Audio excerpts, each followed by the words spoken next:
Welcome back to a special edition episode of the DailyFlip podcast. I'm your host, Alex, and today we only have one story, and it comes from the Intercept. And this one's talking about how the DHS, Department of Homeland Security, has been colluding and actively working with big tech social media companies in order to stop certain political opinions from reaching a wider audience.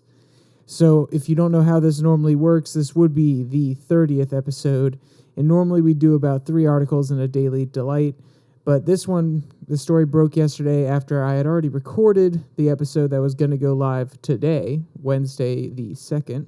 So I'm kind of doing this spur of the moment. It may be a little bit different, maybe a little bit harder to keep track of at some points because I don't have notes, but I do have this article that I've read through and taken down a few places where I think we could grab a few quotes. We will still have a daily debate, though. And the daily debate today is the government becoming too involved in a person's public/social life? When you look at some of the people that have been banned from social media companies, the fact that certain trends or even certain hashtags or certain topics can't be talked about or people get banned for using them on social media, is there an element of this that is political in nature? And, this article that I have here today will explain how it is. But did you have that feeling before you read this article or you heard about the DHS getting involved? Did you ever feel like when you were on social media that some of your opinions were being suppressed because they weren't, quote unquote, right think? They weren't the actual facts that the government wanted to display? All right, I know I just threw a lot at you. If you have any comments about the daily debate, throw it down there in the comment section. Let's get straight into this article from The Intercept. It is by Ken Kalipinstein and Lee Fang, and it was put out yesterday at 5 a.m. The Department of Homeland Security has been quietly broadening its efforts to curb the type of speech that it considers malinformation, disinformation, or even misinformation on social media platforms.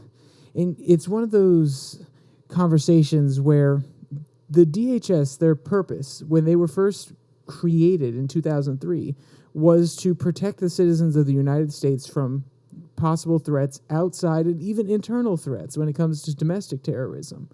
So that was their initial goal. And as Iraq has really settled down, as ISIS has been defeated for the most part, as we've pulled out of Afghanistan and stopped worrying about Al-Qaeda as much, they've kind of lost their northern star, their guiding light.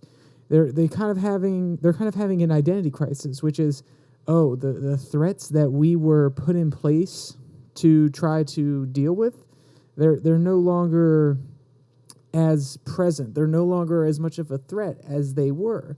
So what do we do now?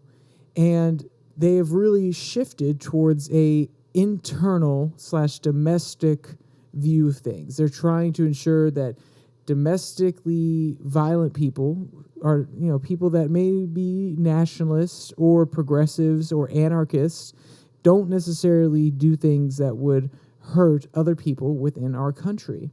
And it sounds like a very noble effort. But when as any organization is in the government, that every single administration has their political leanings, has their biases, and any organization in the government also has its biases. So we really have to take a step back and say, when they say that they're trying to address domestic terrorism, is their bias getting in the way? Are they seeing certain types of actions as more permissible than others? And this really has come to light. People on the conservative side have always looked at big tech and said, they're really stamping down on the conservative movement, on the Republicans. They are not letting them speak their mind. Think about Learn to Code or some of the misgendering policies that these different companies have in place. They are obviously policies that do not benefit conservatives. Because at the end of the day, a conservative, a Republican, when you ask them what misgendering is, it would be a biological male saying they're a woman. Now, if you ask a liberal that question, it would be whatever that person identifies as, it would be calling them the wrong gender or giving them the wrong pronouns. That would be misgendering.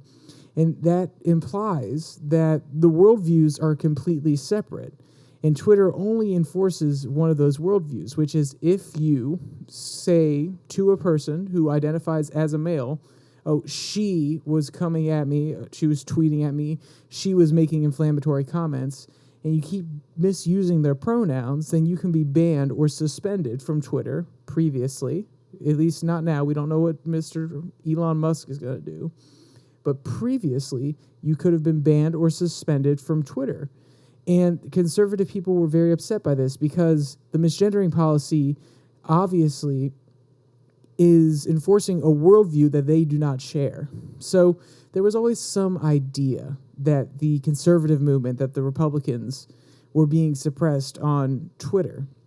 But, there was always this talk that maybe the government's involved. Jen Psaki and different administration officials talked about how they've been in contact with some of these big tech corporations like Twitter, YouTube, and even a few years ago, if you remember, there was a Democratic senator who, when Mark Zuckerberg was testifying in front of Congress, who said to him directly, either you get your house under control or we will regulate you. And of course, that could have come from a Republican as well. It's not saying that one side or the other wants to regulate Facebook. But at the end of the day, that came from a Democrat. And it was really it speaks to this idea that if you don't do what we want you to do, we will impose regulations upon you. So I have a quote here from the very first paragraph of the article. So, quote, a panel designated to police misinformation, false information spread unintentionally, disinformation, false information spread intentionally, and malinformation, factual information shared typically out of context with harmful intent that allegedly threatens U.S. interests. While this board was wildly ridiculed, immediately scaled back, and then shut down within a few months, other initiatives are underway at DHS as the DHS pivots to monitoring social media now that its original mandate, the war on terror, has been wound down, end quote. So this is talking about the Disinformation Governance Board. If any of you were really paying attention in April, Joe Biden and the DHS leader, Mr. Mayorkas, came out and talked about having a Disinformation Governance Board. Basically a board meant to monitor situations on social media platforms and determine what's misinformation, what's disinformation, what's malinformation. Now, the reason a lot of people were concerned about this on both sides is because who is the government? Who is the government or even an agency of the government to determine what is misinformation, what is disinformation, or what is malinformation? And conservatives were very concerned about this because they had already seen trends on the part of these social media companies to ban or shut down conservative speech. So they saw that, these private companies are doing it. Now the government's getting involved as well. And when it's under an administration like Joe Biden's, who is a liberal administration, there were questions raised in the minds of conservatives and Republicans saying, is this going to be good for us at the end of the day? Are they going to actually try to break down misinformation in general from all sides, or are they going to try to break down misinformation from their perspective, saying certain things that we say, no, that's misinformation. Anything the Democrats say, no, that's definitely truthful, factual information. So that was one of the major concerns. And a lot of this article really talks about the ever-growing relationship between these social media platforms and the government.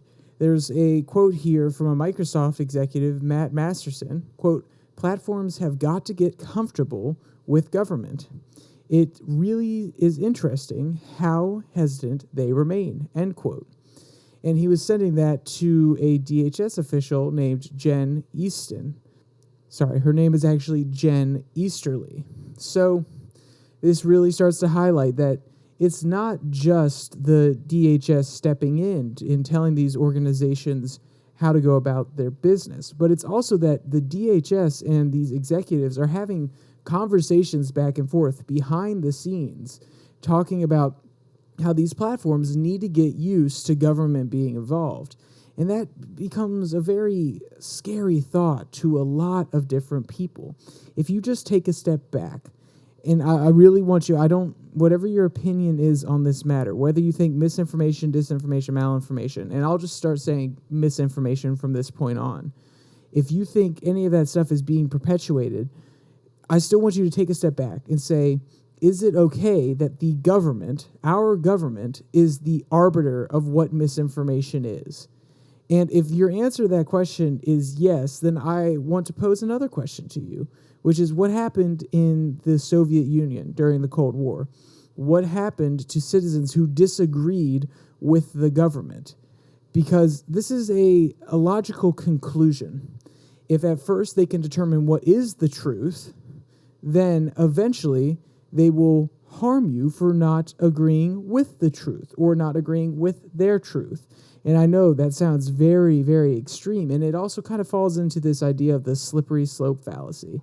And that is me acknowledging that no, just because they start to be more vigilant about misinformation and that they're monitoring these situations and trying to basically clarify certain situations does not inherently mean that they are going to throw us in gulags like they did in the Soviet Union.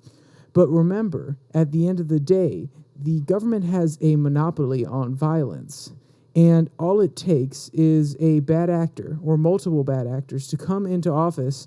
And now that the precedent has been set that the government determines what's true and what's false, what is misinformation and what is not, then all they would have to argue is, well, for the good of the nation, we need to ensure that this population that's spreading misinformation, that is saying that the government is lying, for the sake of the people, for the sake of the populace, we need to ensure that these people are suppressed, that they are put away in different areas where people can't hear this dangerous misinformation that's going to hurt the union, that is going to cause civil unrest.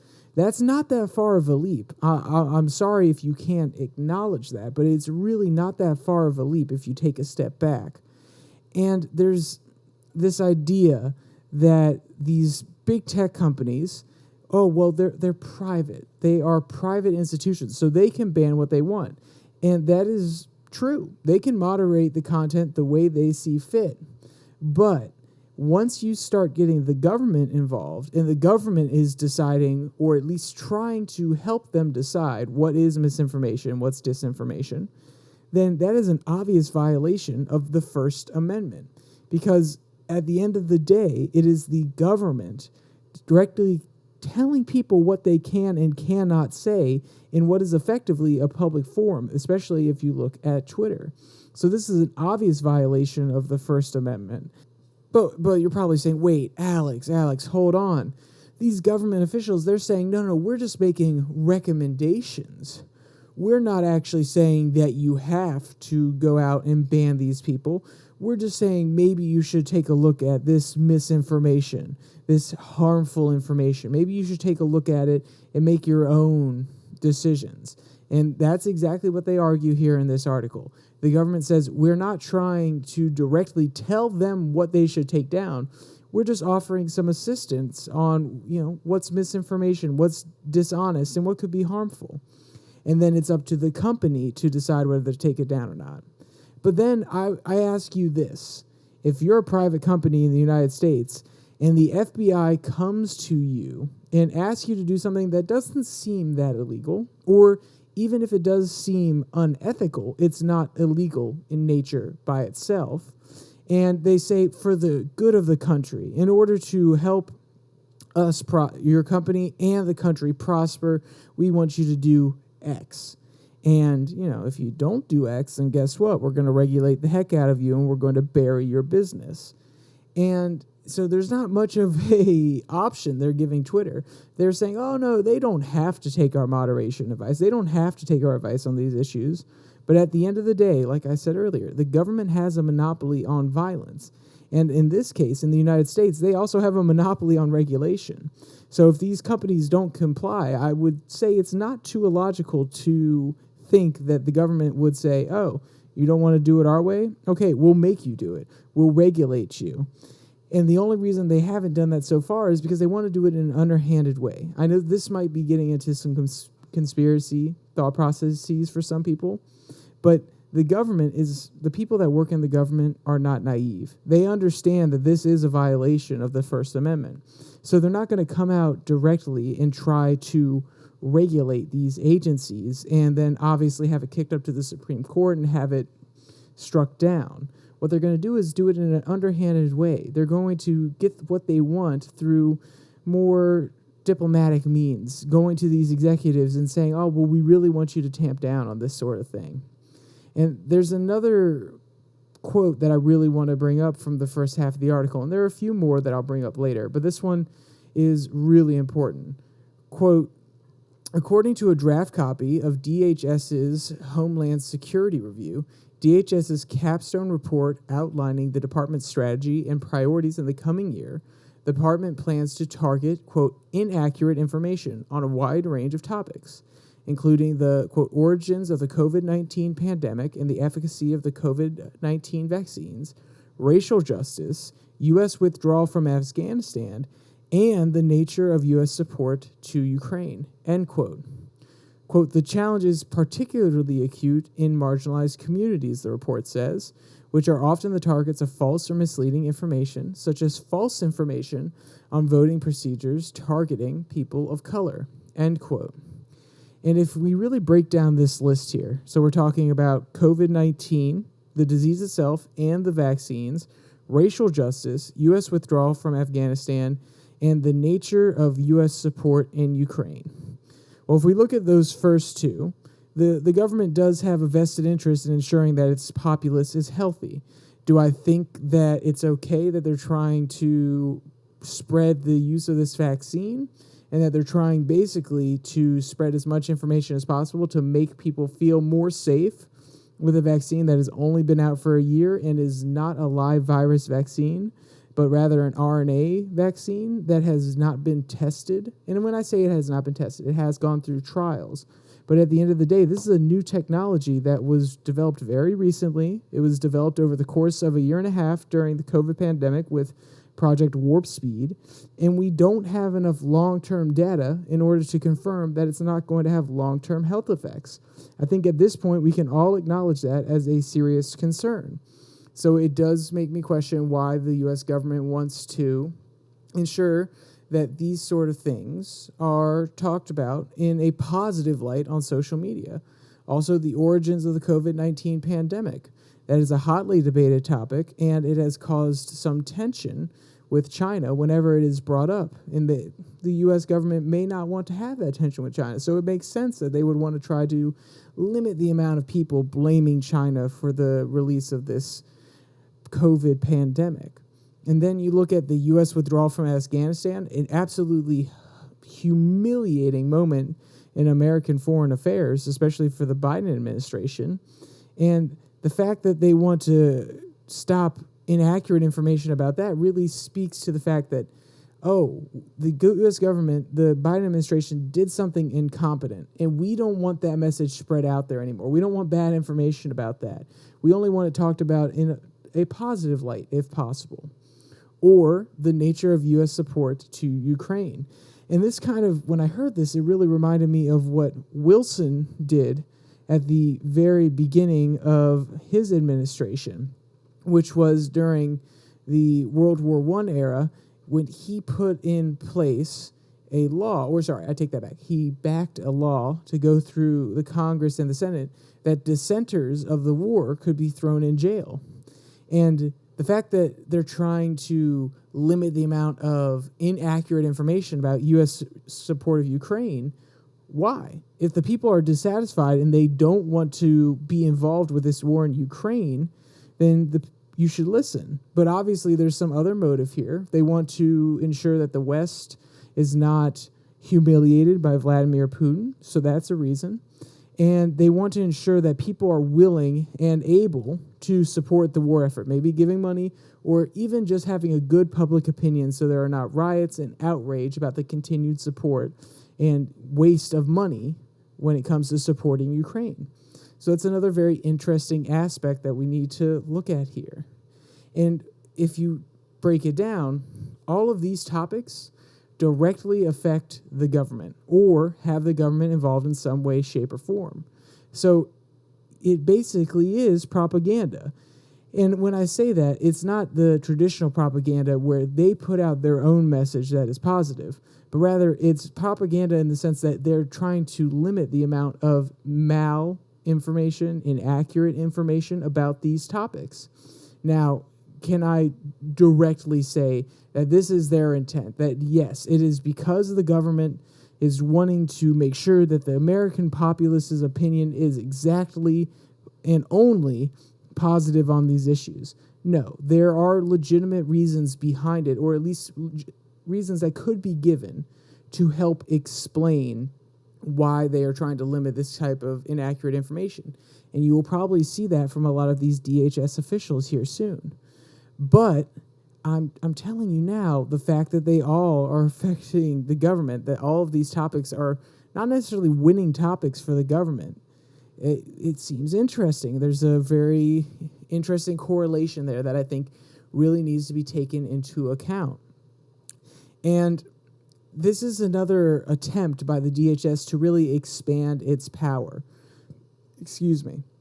In 2004, for instance, quote, DHS officials faced pressure from George W. Bush administration to heighten the national threat level for terrorism in a bid to influence voters prior to the election, according to former DHS Secretary Tom Ridge. U.S. officials have routinely lied about an array of issues, from the causes of its wars in Vietnam and Iraq to their more recent obfuscation around the role of the National Institution of Health in funding the Wuhan Institute of Virology's coronavirus research, end quote. And why I bring this up here is it's another example of the DHS going beyond its original mandate and also trying to protect the government. It is a tool of the government. It is a tool that they can use, especially in the case where George W. Bush tried to heighten the national threat level for terrorism in order to make voters scared. And when voters are scared, they want a strong leader. And Bush was the leader that they turned to during 9/11. So it kind of follows there. And I think, once again, the authors here are really trying to draw that connection that the DHS is not just there to look out for the American people anymore. Their purview, their original intent was to face terrorists on the national, international, and / global stage. And now they're trying to broaden what falls within their purview because they don't want to become useless. They're kind of having an identity crisis. And in order to help / justify their own existence, they are finding domestic terrorist threats here within the United States. They're finding harmful and misinformation, or at least they're labeling things that may not necessarily be misinformation as information for the sake of justifying why they need to be around. And a lot of these initiatives may not directly affect Americans' daily social feeds. It's kind of unclear. But we do know for a fact that the government has flagged plenty of posts, and in response, these social media platforms actually took those posts down. And this was brought out in a lawsuit by the Missouri Attorneys General. And this report came out in 2021. Actually, I'll just read the quote here.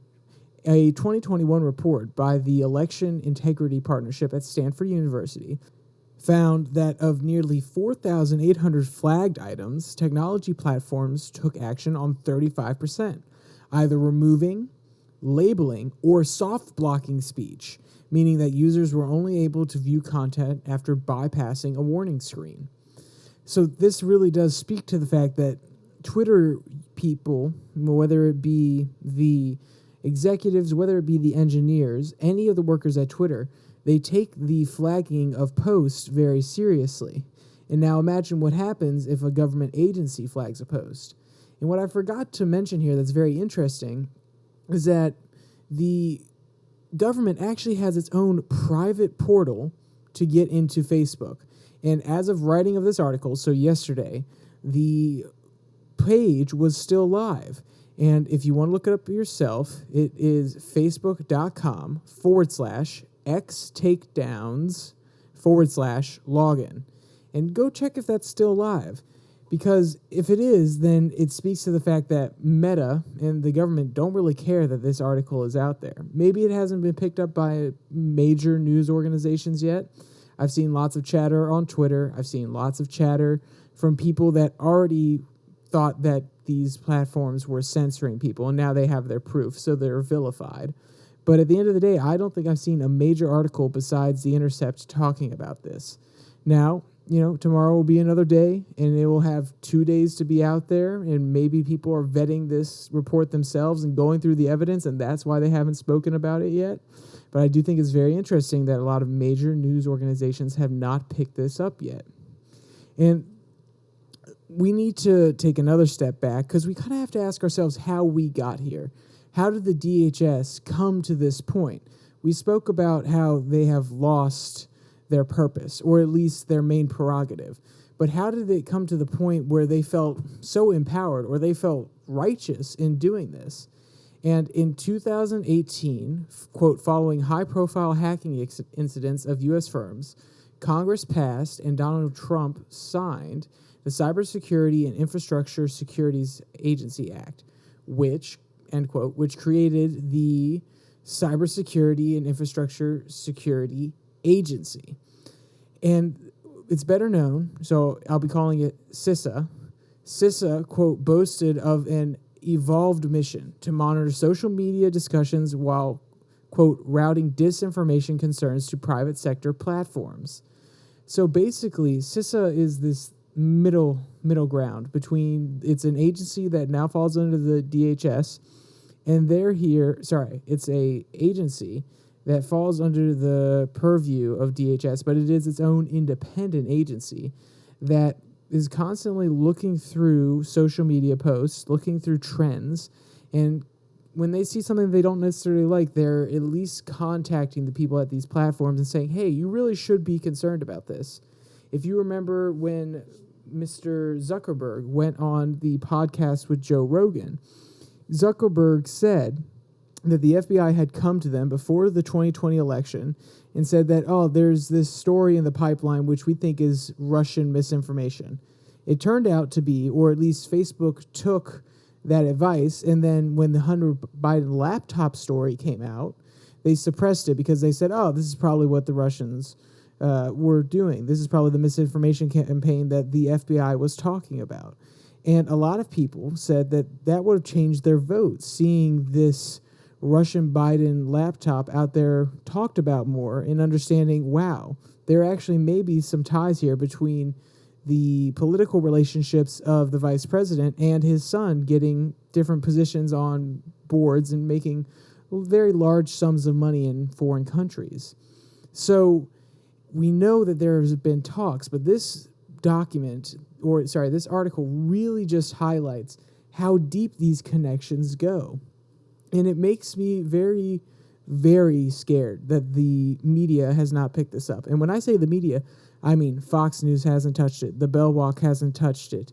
The Daily Caller hasn't touched it. The Daily Beast, The Atlantic. And some of those last ones I talked about, like The Atlantic, The Daily Beast, they are not, and I repeat, they are not conservative publications. And I would expect a lot of conservative publications to pick this up. But the reason I mentioned The Atlantic and The Daily Beast is because they are very anti-establishment for the most part. They don't like the current establishment there. They're maybe a little bit more progressive. They want to see some change. And I'm not surprised that at least they didn't pick this up and say, look at what the government's doing. We need to change this. I would expect them to kind of rile up the troops a little bit more and really start to brew a populist movement behind this, or at least have more populist discussion about it. But like I said, it's scary that this hasn't been picked up by anybody but kind of the fringe. And it really speaks to the fact that there is a lot of control and there's a lot of consensus between different media platforms, the government, and these new age social media companies that, no, for the sake of the government, we need to keep certain information away from the people. That's what this really is at the end of the day. And I'll just read one more quote that I think is really, really important. And just so we're clear, if you've made it this far, thank you so much for listening. I am so sorry that I've been all over the place. But like I said, this was an emergency episode. I'm trying to get as much information down as I can, and I'm trying to get it all edited and posted by tomorrow morning. It's a little bit tighter than I would like, but I just felt like this was a story that you guys really, really need to know. And this last quote comes from a statement from the Biden administration last year. Quote, Biden has prioritized such efforts. Last year, the Biden administration released the first national strategy for countering domestic terrorism. The strategy identified quote, a broader priority, enhancing faith in government and addressing extreme polarization fueled by a crisis of dis and misinformation, often channeled through social media platforms, which can tear Americans apart and lead to violence. End quote. So talking about enforcing or trying to raise trust in government is a concerning thought in my mind. And it really speaks to the fact that the government has messed up a lot. Whether it's the Biden administration, whether it's the Trump administration, they have messed up a lot of key policy decisions. And Americans have been paying for it when it comes to high inflation, pointless wars, the lack of a presence on the world stage. And that's why you could argue that Putin has invaded Ukraine, because we appear weaker. And this all stems back to the fact that the government has made terrible policy decisions.